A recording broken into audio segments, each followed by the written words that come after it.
नमस्कार मित्रांनो, तू ही रे माझा मितवा मालिकेच्या आजच्या भागामध्ये आता जो बॉस असतो तो राजेशचा गळा धरतो आणि म्हणतो की काय रे, माझ्याकडूनच पैसे घेतले आहेस आणि मी दिलेल्या पैशावरच तू ते न फेडता त्याच्यावर मजा मारतोस का रे? इतके पैसे घेतलेस माझ्याकडून का घेतलेस? तेव्हा त्याचा गळा दाबल्यामुळे राकेशला काही बोलता देखील येत नसतं. तो खूप घाबरलेला असतो, स्वतःच्या जीवासाठी तडफडत असतो. तेव्हा तो म्हणतो की बॉस प्लीज सोडा. तेव्हा मग तो म्हणतो की कसा सोडू तुला? अरे, जर द्यायची ऐपत नव्हती, लायकी नव्हती पैसे परत करण्याची, तर मग माझ्याकडून पैसे घ्यायचे तरी कशाला होतेस तू? सांग मला. का घ्यायचे होतेस पैसे तू? आणि त्याउलट मला तू मुद्दाम चकवतोस, मुद्दाम खोटं बोलतोस माझ्याशी. तेव्हा आता राकेश गप्पच असतो. तो म्हणतो की बॉस थांबा. तेव्हा मग आता तो म्हणतो की हे बघ, लक्षात ठेव, मी दिलेले पैसे ना तुला परत करायचेच आहेत काहीही करून आणि तेही व्याजासकट तुला माझे पैसे परत करावे लागतील. समजलं? 2 दिवस. 2 दिवसाची मुदत देतो तुला. किती? तेव्हा राकेश म्हणतो, "2 दिवस दादा." मग लगेच तो म्हणतो की हां, पुढच्या 2 दिवसात तू माझे पैसे परत करायचे आहेत कोणत्याही परिस्थितीत. हे 2 दिवस हे तुला दिलेत मी. आता हे पैसे काय करून परत करायचे. समजलं? नाहीतर ते केलं नाहीस ना, तर मी काय करीन माहिती आहे? तुझे बारीक-बारीक तुकडे करीन आणि समुद्रात फेकून देईन. समजलं? त्यामुळे लक्षात ठेव, हे 2 दिवसात पैसे परत करायचे. तेव्हा मग राकेश म्हणतो की ओके बॉस, मी तुमचे पैसे परत करतो आणि उपकार झाले तुम्ही मला 2 दिवसाची मुदत दिली त्याबद्दल.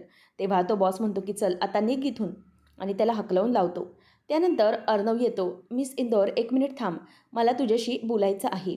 तेव्हा ईश्वरी म्हणते की काय आहे आता? अर्णव म्हणतो की थांब मिस इंदौर, मला तुझ्याशी बोलायचं आहे. तेव्हा ईश्वरी म्हणते की हे बघा अर्णव सर, माझ्या ना तुम्ही मागे-मागे येऊ नका. कारण ना माझा बिलकुलच मूड नाही आहे भांडायचा. आणि मला वेळच नाही आहे काही बोलण्यासाठी आणि भांडण्यासाठी तर त्याहूनही वेळ नाही आहे. तेव्हा अर्णव म्हणतो की मिस इंदौर, हे काय बोलतेस तू? मला भांडायचं नाही आहे, बोलायचं आहे तुझ्याशी, तेही महत्त्वाचं. तेव्हा ईश्वरी म्हणते की खाली ऐकलत ना तुम्ही आजी काय म्हणाल्या ते? उद्या सुवर्ण पादुका येणार आहेत. त्यामुळे मला खूप कामं बाकी आहेत आणि ती कामं मला करायची आहेत. त्यामुळे प्लीज जरा 2 दिवस तुम्ही मला आता डिस्टर्ब करू नका. तेव्हा अर्णव म्हणतो, मिस इंदौर म्हणजे काय? म्हणजे 2 दिवस तू माझ्यासोबत बोलणारच नाही आहेस? तेव्हा ईश्वरी म्हणते की असं कुठे म्हणाले मी? आणि तसंही आपल्या दोघांमध्ये भांडण आहे ते आपल्यातच आहे. ते काही मी घरच्यांना दाखवून देणार नाही, समजलं? त्यामुळं मला तर काय ऑप्शनच नाही आहे, बोलावंच लागणार आहे तुमच्याशी. तेव्हा अर्णव म्हणतो की मिस इंदौर, याचा अर्थ बघ, तू माझ्याशी बोलल्याशिवाय राहू शकत नाहीस, बरोबर ना? म्हणजे माझ्याशी बोलल्याशिवाय तुला करमत नाही, बरोबर की नाही? त्यावेळेला आता ईश्वरी म्हणते की अर्णव सर, तेव्हा तो म्हणतो की राईट की नाही? ईश्वरी म्हणते की रॉंग, अगदी रॉंग, असं काही नाही आहे. आता हे 2 दिवस जाऊ द्या, मग बघा आपलं जे हे काही भांडण आहे ना, ते मी कसं कंटिन्यू करते ते. तुम्ही बघतच राहा फक्त. तेव्हा ईश्वरीकडे आता तो हसत बघायला लागतो. ती म्हणते की बघा आता 2 दिवसानंतर करमत नाही म्हणे, असं म्हणून ती आता रागाने निघून जाते आणि अर्णव मात्र गालातच हसत असतो. तो म्हणतो की मिस इंदौरला कळतच नाही आहे की तिला काय वाटतंय ते. परंतु जाऊ दे, माझ्याशी ही बोलते ते तरी महत्त्वाचं आहे, असं तो विचार करत असतो.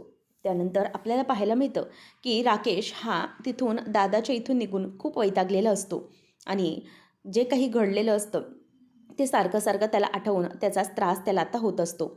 आणि त्याच वेळेला त्याला आठवतं की त्या बॉसने कशाप्रकारे त्याला पायाची धूळ पुसायला लावली होती आणि हे सगळं आठवून आता राकेशला खूपच चिड येत असते. तेव्हा राकेश दारूची बाटली घेतो आणि अगदी दारू ढोस ढोसत असतो आणि या सगळ्याचा त्रास त्याला होत असल्याने तो खूपच आता चिडलेला असतो. तो म्हणतो की हा बॉस त्याच्यामुळे मला आज पायाची धूळ पुसावी लागली. त्याचे पैसे परत करता येत नाही, त्यामुळे हे सगळं झालेलं आहे.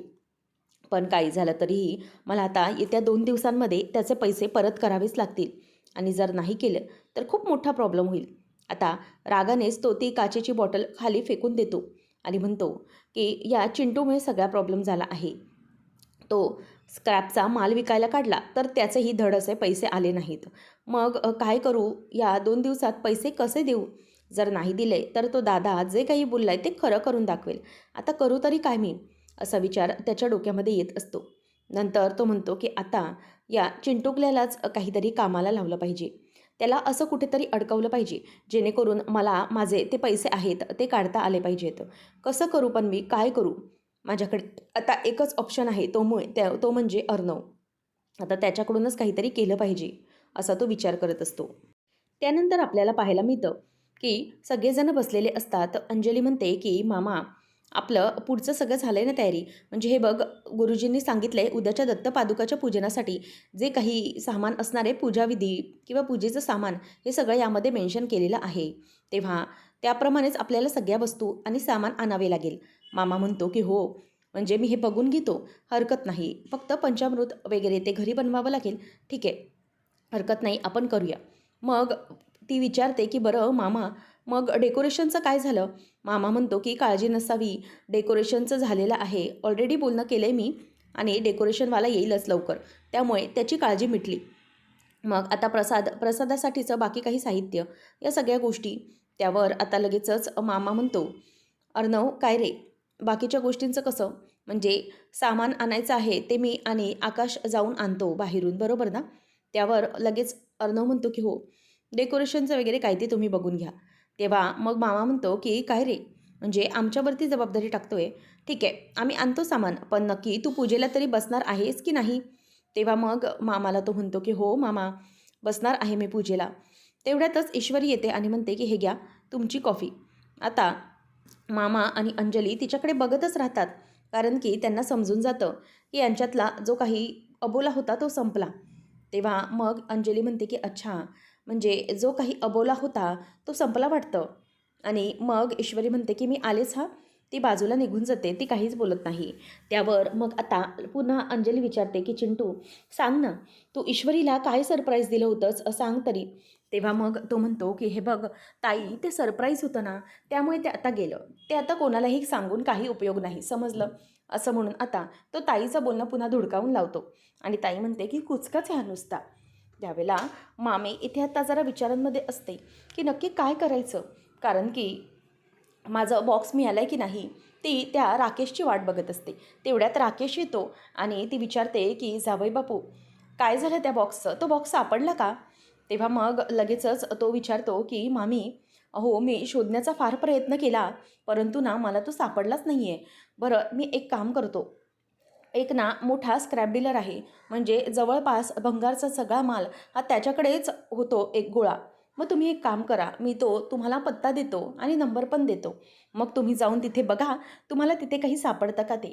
म्हणजे तिथे जाऊन बघितल्यावरती तुम्हाला समजेल नक्की की काय आहे ते. त्याबरोबर आता इथे राकेश हा तिला म्हणतो की ठीक आहे ना मामी, तुम्हाला मी देतो पत्ता, असं म्हणून आता तिचं तोंड तो गप्प करतो आणि म्हणतो की नक्की नक्की सापडेल तुमची ती वस्तू, नका काळजी करू. आणि त्याचबरोबर इथे आता मामी म्हणते की बरं ठीक आहे, आणि तिथून ती निघून जाते. आणि अंजली म्हणते की काय हो, कुठे आहात तुम्ही? मी कधीपासून तुम्हाला कॉल ट्राय करते. तुम्हाला माहिती आहे खूप मोठा दिवस येणार आहे उद्या सगळ्यांच्या आयुष्यामध्ये. तेव्हा तो विचारतो की का गं, काय झालं? तेव्हा मग ती सांगते की अहो, आपल्या घरी ना उद्या दत्त सुवर्ण पादुका येणार आहेत पूजनासाठी, आणि त्यामुळे सगळेजण खूप खुश आहे आणि अगदी मस्त जय्यत तयारी सुरू आहे. तेव्हा हे ऐकल्यावरती तो म्हणतो की काय, आपल्या घरी येणार आहेत पादुका पूजनासाठी? तेव्हा ती म्हणते की हो, आणि आजी पण आली आहे त्यासाठीच. त्यावर राकेश म्हणतो की काय, आजी पण आल्यात, चल भेटलं पाहिजे. तेव्हा ती म्हणते की बरं या आतमध्येच आहे आजी. त्यानंतर मग आता राकेश विचार करतो की अरे वा, म्हणजे मी सगळं शोधायला चाललो होतो, बाहेर सोनं शोधायला चाललो, परंतु चक्क देवाच्या कृपेने साक्षात सोनंच दारात चालून येतं आहे. चला, ही सुवर्ण संधी आहे, दवडता कामा नये, असं तो विचार करत असतो. नंतर राकेश म्हणतो की बरं चला, आता पुढच्या प्लॅनिंगला लागलं पाहिजे, नक्की कसं करायचं आणि काय करायचं याबद्दल. त्यावेळेला इथे आता ईश्वरी येते आणि म्हणते की आजी, हे घ्या, तुमचा प्रवासाचा थकवा गेला का? तुम्हाला आता बरं वाटतंय का? तेव्हा आजी म्हणते की म्हणजे ती थोडंच उत्तर देते थोडक्यात. तेव्हा आजी मला ती म्हणते की बरं, तुमचा थकवा निघून जावा आणि तुम्हाला शांत झोप लागावी ना, त्यासाठी तुम्हाला छानपैकी हल्दी बदामवालं दूध घेऊन आली आहे मी, ते पिऊन घ्या, म्हणजे ना तुम्हाला कसं छान वाटेल. त्यावर आता लगेचच आजी म्हणते की बरं ठीक आहे, ठेव तिकडे. आणि नंतर मग आता पुढे ती म्हणायला लागते की आजी, तुम्हाला माहिती आहे का, आमच्या इंदोरमध्ये, असं ती अगदी म्हणजे उत्साहाने बोलायला जाते. परंतु आजी तिला थांबवते आणि म्हणते की एक मिनिट थांब, मला जरा तुझ्याशी काहीतरी महत्त्वाचं बोलायचं आहे. तेव्हा मग ती म्हणते की बोला ना आजी, काय झालं? त्यावर आता लगेचच ती म्हणते की अगं, उद्याचे जे काही पाद्यपूजन आहे ते खूपच महत्त्वाचे आहे. म्हणजेच उद्या सुवर्णदत्त पादुका येणार आहेत. तर त्याचं सगळं काही व्यवस्थित झालं पाहिजे. बरोबर आहे ना? तेव्हा मग ईश्वरी म्हणते की हो आजी. त्यावर आजी म्हणते की मला फक्त एकच हवं आहे. तू उद्या घरची सून म्हणून तुला हा मान मिळाला आहे. तू ही पूजा करणार आहेस. त्यामुळे या पूजेमध्ये कोणत्याही प्रकारचं विघ्न आलेलं मला चालणार नाही किंवा या पूजेमध्ये कुठल्याही प्रकारचा प्रॉब्लेम नको आहे मला. समजलं? तेव्हा मग ईश्वरी म्हणते की हो आजी, मी कुठल्याही प्रकारचा प्रॉब्लेम येऊ देणार नाही. सगळं अगदी मनापासून करेन. तेव्हा आजी म्हणते की हो, हेच हवं आहे मला. उद्याच्या पूजेमध्ये ना कुठल्याही प्रकारचा प्रॉब्लेम काही येता कामा नये. सगळं निर्विघ्नपणे पार पाडलं पाहिजे आणि या सगळ्याची जबाबदारी तू घेऊ शकतेस ना, हे सगळं तू नीट करू शकतेस ना, तर तसंच मला आता सांग. आणि जर नसेल जमत तर मला ते तसं तू सांग. नाहीतर मग खूप मोठा प्रॉब्लेम होईल. जर उद्याच्या पूजेत काही प्रॉब्लेम झाला तर मग मी तुला पुढे आयुष्यभर कधीही माफ करणार नाही. मग त्यामुळे मला आताच तू सांग. समजलं? तू ही जबाबदारी पेलू शकतेस का? तेव्हा ईश्वरी म्हणते की हो आजी, नक्कीच. आणि या पूजेची तयारी पण मी सुरू केलेली आहे. माझी तयारी सुरू आहे आजी. त्यामुळे तुम्ही काळजी करू नका. मी सगळं काही व्यवस्थित करेन आणि या घरचे जे काही व्यवस्थित रीतीभाती आहेत ते सगळे मी व्यवस्थितपणे पार पाडेन उद्या. तेव्हा आजी म्हणते की बरं ठीक आहे, जा मग तू उद्याच्या कामाला लाग. असं म्हणून आजी तिला पाठवते आणि त्यानंतर ईश्वरी मात्र खूप खुश असते. मनातच ती विचार करते की उद्याची जी पूजा आहे ती माझ्यासाठी खरंच खूप महत्त्वाची आहे. कारण की उद्याची पूजा जर व्यवस्थित झाली तर मी आजीच्या मनात स्थान मिळवू शकेन आणि हीच माझ्यासाठी सुवर्ण संधी आहे. दत्तच्या कृपेने हे सगळं होत आहे, असा विचार ती करत असते. त्यानंतर मग ती नंतर आवरल्यानंतर सगळं किचन ईश्वरी रवा भाजत असते. त्यावेळेला तिच्या मनात खूप आनंद असतो. ती म्हणते की उद्या दत्तपूजा असणार आहे घरी आणि त्याचबरोबर आजींचंही मन मला जिंकता येणार आहे. कारण की त्यांनी माझ्यावर इतकी मोठी पहिल्यांदा जबाबदारी टाकली आहे आणि ती मला व्यवस्थितपणे पार पाडता येऊ दे गणूबाप्पा. खरं तर दत्ताच्या कृपेने सगळं नीट होणार आहे आणि त्यासाठीच या पादुका घरी येणार आहेत असं वाटतंय मला, असं आता ती म्हणत असते. तेवढ्यातच अर्णव तिथे येतो आणि म्हणतो की मिस इंदोर, हे काय करतेस तू एवढ्या रात्री? सगळं आटोपलं तर आहे, मग आता हे काय करते? ईश्वरी म्हणते की उद्यासाठी प्रसाद हवा आहे ना पूजेसाठी, त्याचीच तयारी सुरू आहे. दत्ताचा प्रसाद बनवायचा आहे ना त्यासाठी. तेव्हा मग आता लगेचच तो म्हणतो की मिस इंदोर, पण उद्या आहे ना पूजा? ईश्वरी म्हणते की हो उद्या पूजा असेल, पण सकाळी सगळी खूप गडबड असणार आहे ना, घाई असणार आहे. त्यामुळे ही पूजा मी करणार आहे आणि तुम्हाला माहिती आहे आजीने ना या पूजेची जबाबदारी माझ्यावर टाकली. त्यामुळे मला अगदी सगळं व्यवस्थितपणे करायचं आहे. या घरची सून म्हणून मला सगळे कर्तव्य अगदी नीटपणे पार पाडायचे आहेत. तेव्हा मग अर्णव म्हणतो, मिस इंदोर, पण मला एक गोष्ट सांग की पूजा तर उद्या आहे, मग तू आज रात्रीपासूनच हा प्रसाद बनवून ठेवणार आहेस आणि उद्या देवाला दाखवणार आहेस? ईश्वरी म्हणते की नाही, मी असं कुठे म्हणाले की मी आज प्रसाद बनवणार आहे. अहो, प्रसाद तर मी उद्या सकाळीच बनवणार आहे, पण फक्त त्याची ही सगळी तयारी आहे ना ती मी करून ठेवते आहे. कारण काय आहे ना की उद्या खूप सकाळी धावपळ असेल ना, त्यामुळे हे सगळं. तेव्हा अर्णव म्हणतो की ओ अच्छा, असं आहे तर. तुला माहिती आहे मिस इंदोर, अगं तू जेवढी बिझी आहेस ना देवाला वेलकम करण्यामध्ये, तेवढं तर देव पण बिझी नसेल, माहिती आहे? तेव्हा ईश्वरी म्हणते की काय तुम्ही पण, आणि ती जरा तोंड वाकडं करून रवा भाजत असते. ईश्वरी म्हणते की अर्णव सर, तुम्हाला माहिती नाही आहे, हे सगळं ना मी खूप मनापासून करते, समजलं? तेव्हा मग अर्णव म्हणतो की बरं ठीक आहे, मग मिस इंदोर तू आपलं लग्न पण मनापासून म्हणतेस ना, बरोबर ना? तेव्हा ईश्वरी म्हणते की हो, म्हणजे आता नवरा मानला तर लग्न पण मानणारच ना. पण जाऊ दे, तुम्हाला कुठे काय फरक पडतो, मी असो किंवा नसो? तेव्हा ईश्वरी असं बोलल्यावर अर्णव म्हणतो की मिस इंदोर, हे काय बोलतेस तू? म्हणजे तू कुठे जाणार आहेस मला सोडून? असं विचारल्यावर ईश्वरी आता घालातच हसते आणि म्हणते की का, तुम्हाला काय फरक पडतो मी असले किंवा नसल्याने? मी गेल्याने तरी तुम्हाला काय फरक पडतो? तेव्हा अर्णव म्हणतो की नाही मिस इंदोर, असं अजिबात नाही आहे, फरक पडतो मला. ईश्वरी म्हणते की काय फरक पडतो, सांगा ना काय फरक पडतो, मी नसेन तर? तेव्हा आता तो म्हणतो की मला काय, सगळ्या घराला फरक पडतो. ती विचारते कसं काय? तेव्हा तो म्हणतो की मग अगं तू नसलीस तर प्रसाद, ती जिलेबी, ते इंदोरी पोहे आम्हाला कोण करून देणार? ईश्वरी आता म्हणते की काय, म्हणजे त्या इंदोरी पोहे आणि सगळ्या खाण्यासाठी तुम्ही मला बोलताय का? चला इथून आता निघा पहिले, तुम्हाला बाकी काहीच नाही वाटतं, निघा इथून. तेव्हा ते म्हणतो मिस इंदोर, अगं असं काय करते? ईश्वरी म्हणते की निघताय का आता? जर निघालं नाहीत ना तर बघा चटका देऊ चटका. तेव्हा अर्णव म्हणतो की नको, जातो मी, थांब. ईश्वरीला असं बोलून तो बाजूला निघून येतो. आणि ईश्वरी आता मनातल्या मनातच म्हणत असते की काय आहे हा माणूस. तेवढ्यातच अर्णवला कॉल आलेला असतो. तो तिला ठीक आहे बाबा बाजूला होतो असं म्हणून बाजूला जातो. नंतर मग आता ईश्वरी त्या तिथून बाजूला गेल्यावर अर्णव गालात असतो आणि म्हणतो की मिस इंदोर, तुला माहिती नाही आहे, तुझ्यामुळे माझं खूप काही थांबेल आणि तू माझ्या आयुष्यात नसलीस तर माझं आयुष्यच संपेल. तो घालतच असतो. ईश्वरी आता मनातच विचार करते की हे दत्त महाराज उद्या तुम्ही येणार आहात, तर तुमच्या हजेरीत तरी यांच्या मनात नेमकं काय आहे हे यांना समजू दे. यांच्या मनात जे काही प्रेम आहे त्याची प्रचिती यांना येऊ दे, असं ती म्हणत असते. तेवढ्यातच अर्णवला ईश्वरी म्हणते की काय हो, कळलंय का, जाताय की नाही आता. तेव्हा तो म्हणतो की हो हॅलो शिर्के, असं बोलत तो निघून जातो. ईश्वरी म्हणते की बघितलं, म्हणजे एवढ्या रात्रीलाही हे शिर्के कॉल करतात. खरं तर नाही यांनाच चटका दिला पाहिजे. माझ्या नवऱ्याला रात्री पण कॉल करतात असं म्हणून ती चिडते. नंतर रवा भाजायला पुन्हा पुन्हा सुरुवात करते. त्यानंतर आपल्याला पाहायला मिळतं की सकाळी झालेली असते, सगळेजण तयार झालेले असतात. अंजली विचारते की ईश्वरी, अगं बाकीची सगळी तयारी झाली ना, आणि तुला माहिती आहे की आपले जे म्हणजे त्यांच्याबरोबर पादुकांबरोबर जे येणार आहेत ना, त्यांचे पण पाय धुतले पाहिजेत, पाद्यपूजन केले पाहिजे. तेव्हा ईश्वरी म्हणते की हो ताई, हे काय, त्याचंच हे सगळं सामान आहे. त्यावर मग सगळेजण खूप खुश असतात. आजी येते आणि विचारते की अंजली, पूजेची सगळी तयारी झाली ना गं. तेव्हा अंजली म्हणते की हो आई झाली आहे, आणि बघ ईश्वरी पण सगळं तयारी करते. त्यावर मग सगळ्यांना बघून आजी म्हणते की ते सगळं जाऊ द्या, पण ही वल्लरी आहे तरी कुठे, म्हणजे कुठेही दिसत नाही येथे मला. तेव्हा आकाश म्हणतो की ॲक्च्युली हो, मला पण मॉम ना दिसली नाही, म्हणजे कुठे गेली काहीच कळत नाही, सकाळपासून दिसली नाही. त्यावर आता ती चिडून म्हणते की असं कसं, ही पूजा आहे, पाद्यपूजन असणार आहे, आणि ही वल्लेरी घरात नाही, घरची सून आहे ना ती, मग अशी राहिली तरी कुठे. आजी म्हणते की एक काम करा, त्या वल्लरीला फोन लावा आणि बघा ती कुठे गेली आहे ते. घरात पूजा आहे आणि असं कुठे कुठे जाणं हे बरोबर नाही आहे. तेवढ्यातच आता इथे ती म्हणते की हो आली आई, मी आली आहे, मी जरा एका कामासाठी बाहेर गेले होते.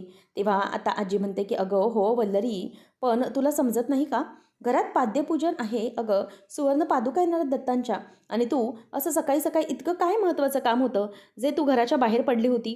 इतकी काहीच गरज नव्हती ना घराच्या बाहेर पडण्याची, इतकं काय महत्त्वाचं होतं. त्यावर वल्लरी म्हणते की हो आई, मला ठाऊक आहे पादुका येणार आहेत, म्हणूनच तर मी सगळं आवरूनच घराबाहेर पडले होते ना, म्हणजे आल्यावर प्रॉब्लेम नको म्हणून. त्यावर अंजली म्हणते की बरं ठीक आहे आजी, जाऊ दे, चला सगळेजण आहोत ना आता. त्याचबरोबर आता पालखीचा आवाज येतो. मामा बाहेरून आवाज देतो की पादुका आल्यात बरं का, या सगळेजणांनी. तेव्हा मग सगळे खुश होते आणि अंजली म्हणते की चला बाहेर, चला आल्या पादुका. सगळेजण बाहेर जातात. राकेश येऊन मामीला विचारतो की मामी, काय झालं, मी दिलेल्या पत्त्यावर तुम्ही गेला होतात का, तिथे सापडली का ती वस्तू, काय झालं नेमकं. त्यावर आता मामी म्हणते की नाही ना हो जावई बापू, मी सगळीकडे शोधलं आणि त्या माणसालाही सांगितलं वर्णन करून, पण त्याने मला त्या पेटीच्या ऐवजी दुसरीच काहीतरी पेटी दिली आणि म्हणाला की हे बघा, ही आहे का तुमची पेटी. पण नाही, ती माझी पेटीच नव्हती खरं तर. पण काय करणार मी, मला खरंच कळत नाही आहे. जाऊ दे. त्याबरोबर आता राकेश म्हणतो की तुम्ही काळजी करू नका, आपण बघूया काहीतरी. तेवढ्यातच आता मामीला बाहेरून मामा आवाज देतो की वल्लरी, ए वल्लरी, ये लवकर. तेव्हा आले आले असं ती म्हणते. नंतर आता लगेच अंजली आवाज देते की अहो या लवकर. तेव्हा राकेशही आलो असं म्हणतो. नंतर इथे राकेश विचार करतो की मला कळत नाही आहे, या मामीला इतकं या पेटीचं काय आहे, नक्की काय असेल त्याच्यामध्ये, काहीच कळत नाही. तेवढ्यातच आता सगळेजणं बाहेर आलेले असतात आणि दत्तपादुका येत असतात. त्याच वेळेला सगळेजण अगदी प्रसन्न मनाने त्यांचं स्वागत करत असतात. सगळेच खूप खुश असतात. घरात अगदी आनंदाचं वातावरण पसरलेलं असतं. त्याच वेळेला अर्णवला पण खूप आनंद होत असतो. लांबूनच हे सगळं राकेश बघत असतो आणि म्हणतो की वा, चला आली, या घरात या दारात माझी लॉटरी आली असं समजायला लागेल. तेवढ्यातच ईश्वरी जाते आणि ईश्वरी ते ज्या सुवर्ण पादुका असतात त्यांची पूजा आता करायला लागते आणि हळद कुंकू वाहून त्याला नमस्कार अगदी व्यवस्थितपणे छान सगळं करत असते. आणि हे सगळं करत असताना आता वल्लरी पण पुढे येते आणि अंजली देखील पूजा करते. त्यावेळेला ईश्वरी आता मनापासून नमस्कार करते आणि पूजनासाठी जे काही तिने जे काही तयारी केलेली असते त्यामुळे ती अगदी खुश होऊन ते सगळं बघत असते. पालखीतले लोक अवधूत चिंतन श्री गुरुदेव दत्त, दिगंबरा दिगंबरा असं म्हणत आता सगळेजण पुढे आलेले असतात आणि हे सगळं पाहून खूप आनंद ईश्वरीला होत असतो. अंजलीच्या तर डोळ्यात अगदी पाणी आलेलं असतं, कारण की तिच्या पोटात बाळ असताना असे सुवर्ण पादुकांचं दर्शन होणं तिला खूपच लकी वाटत असतं. तर ईश्वरी ही देवाला हात जोडून नमस्कार करत असते अगदी मनापासून. त्यानंतर मग आता अंजली म्हणते की ईश्वरी जे आलेत ना, म्हणजे दिंडीसाठी त्यांची पाद्यपूजा करून घे. तेव्हा ईश्वरी हो ताई असं म्हणून पुढे होते आणि त्यांच्या पायावर पाणी घालून त्यांचे पाय धुवून अगदी हळद कुंकू घालून त्यांची पूजा अगदी व्यवस्थितपणे करत असते. आणि सगळेजण त्या पूजेच्या गोष्टींमध्ये खूप बिझी झालेले असतात. अर्णव मनापासून म्हणतो की हे महाराज होय देवा, मी तुझ्याकडे कधीही हात जोडलेले नाही, कधीही काही मागितले नाही, परंतु आता एक गोष्ट नक्कीच मागेन की मिस इंदोर जे काही तुमच्याकडे मागते ना, ते सगळ्या तिच्या इच्छा पूर्ण होऊ दे, बस माझं इतकंच मागणं आहे नेहमीप्रमाणे, असं अर्णव मनामध्ये बोलत असतो. त्यावेळेत आता पादुका घरात येतात. दिगंबरा दिगंबरा श्रीपाद वल्लभ दिगंबरा अशा गजरामध्ये पालखी आता घरात आलेली असते. तर पालखी आणून आता हॉलमध्ये ठेवली जाते. त्यावेळेला आता त्या त्याच्यावर सगळ्यावर लक्ष, म्हणजे त्या पादुकांवरती लक्ष राकेशचं असतं. आणि ईश्वरी आणि अर्णव दोघंजणही एकत्र त्या पादुकांची पूजा करणार असतात. आता त्या पादुका या देवाजवळ जिथे त्याची आरास केलेली असते तिथे आणून ठेवल्या जातात. ईश्वरी आता हात जोडून मनोभावे म्हणते की हे देवा, सगळं काही व्यवस्थित होऊ दे. माझ्या हातून तुमची पूजा अगदी निर्विघ्नपणे पार पाडू दे. घरात सुखसमृद्धी आण माझ्या. सगळं काही व्यवस्थित होऊ दे. अर्णव सर आणि माझं नातं हे खूप चांगल्या वळणावर येऊ दे. आम्हाला एकमेकांविषयीचं प्रेम समजू दे. असं ईश्वरी आता हात जोडत असते. अर्णवलाही तेच हवं असतं जे ईश्वरी मागत असते आणि देवाला तो तेच मागणं करत असतो की किती काही झालं तरीही मिस इंदोरचे सगळे स्वप्न तू पूर्ण कर. तिच्या ज्या काही इच्छा आकांक्षा आहेत त्या सगळ्या पूर्ण कर, असं आता मनातच तो स्वतः बोलत असतो. त्यानंतर राकेश म्हणत असतो की वा, चला देवाने माझं ऐकलं असं म्हणायला काही हरकत नाही. या सुवर्ण पादुका म्हणजे माझ्यासाठी लॉटरीज आहेत. आता लवकरात लवकर याचं बघितलं पाहिजे आणि लवकर या पादुका आपल्याला काहीतरी करून गायब केल्या पाहिजेत आणि या जेव्हा गायब होतील तेव्हाच माझं काम पूर्ण होईल, असं तो मनातच आता बोलतो. तर आता पुढच्या भागात आपण पाहणार आहोत की ईश्वरी त्या म्हणजे पूजेची पूजा करते आणि त्यानंतर त्याच्यावर सगळं लक्ष हे राकेशचं असतं. तो अगदी बारीक लक्ष ठेवून असतो. त्यानंतर मग आता ईश्वरी थोड्या वेळाने ती देवाची पूजा करून वगैरे खाली येते. त्याच वेळेला समोर बघते तर ज्या ताटात पादुका ठेवलेली असतात तिथे पादुका नसतात. ईश्वरीच्या हातून पूजेची थाळी खाली पडते आणि सगळं काही तिथे खाली पडतं. सगळे धावत येतात की काय झालं. तेव्हा ईश्वरी म्हणते की अर्णव सर बघा ना, या पादुका होत्या त्या आता इथे नाहीत. तेव्हा वल्लरी म्हणते की अगं ईश्वरी, सोनं बघून तुझेच तर डोळे फिरले नसतील ना, तूच तर नसतील ना गायब केल्या या पादुका. तेव्हा मग अर्णव चिडून म्हणतो की नाही, माझी मिस इंदोर हे सगळं कधीच करू शकत नाही. माझा तिच्यावर पूर्णपणे विश्वास आहे मामी, त्यामुळे उगीचच काहीही बोलू नको. मला माहिती आहे हे मिस इंदोरने कधीच केलेलं नाही आणि ती असं कधीच करू शकत नाही. असं म्हटल्यावर ईश्वरीला खूप आनंद होतो आणि ती अर्णवकडे बघत राहते. अर्णव म्हणतो की हे सगळं काम दुसऱ्याच कोणीतरी केलेलं आहे आणि हा पादुका जिथे कुठे असतील ना मी शोधून काढेन, असं राकेशकडे बघून तो बोलतो. आता पुढे नेमकं काय घडणार, दत्त पादुका अर्णव नेमका कसा शोधून काढणार हे पाहणं अगदी रंजक ठरणार आहे. अशाच अपडेट्ससाठी आताच आपल्या चॅनलला सबस्क्राईब नक्कीच करा. धन्यवाद.